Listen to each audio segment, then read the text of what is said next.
Bismillahirrahmanirrahim. As-salatu was-salam ala nabiyyina Muhammad wa alihi wa sahbihi ajma'in.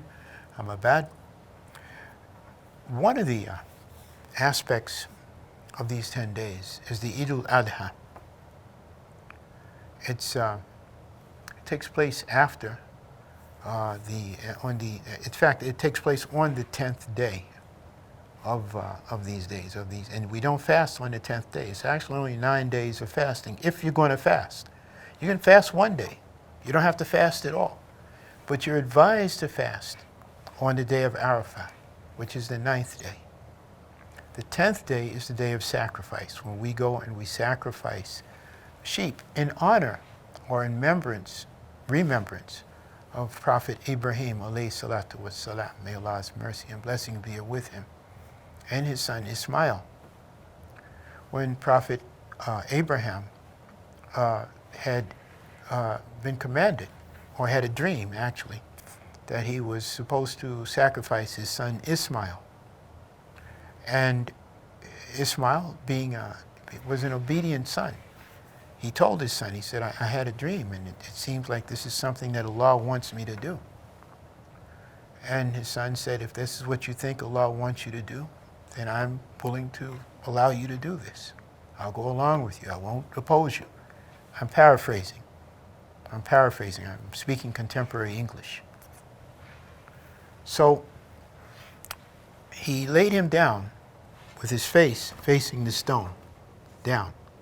And he's getting ready to sacrifice him, when the angel came to him and said, okay, stop. You don't have to do this. Sacrifice a ram instead.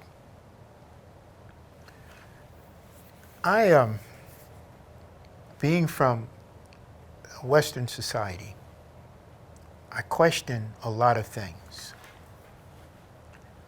And also being from a society that considers itself, whether right or wrong, to be the epitome, the height of civilization and guidance for the rest of the world, or one of the societies that consider, because you got to remember, Nazi Germany also considered themselves to be on that level, as did Genghis Khan's people, as did the conquistadors out of Spain, and so forth and so on.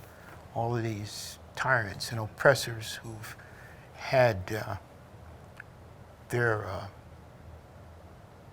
place in their humiliation in history. When you see this, being raised in that society, I question everything. So I asked an imam one time, I said, well,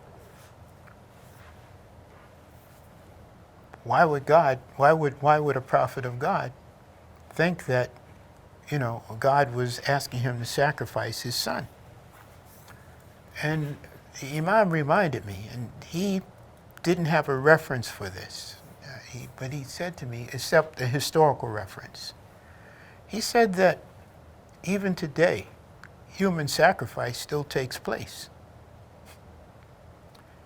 People, in their ignorance, remember Prophet Abraham, for this epoch, this time in history, was a prophet who was laying out the directions, who was giving directions to those who came after him, to the prophets that came after him, as to, what the message was to take humanity up to the day of destruction and the day of resurrection. And he said that was a sign from God that human sacrifice has no value.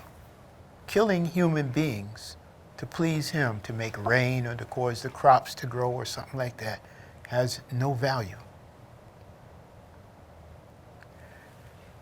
But if you sacrifice an animal, there's a value to that. There's a benefit to that. What's the benefit? Well, Muslims in this society, the world today, we sacrifice literally millions of animals, cows and sheep and camel. And now there's a way that the animals that are sacrificed are sent to people around the world, poor people, people who are starving, people who don't have access to food, so that they can at least benefit from the sacrifice of that animal. Allah knows best.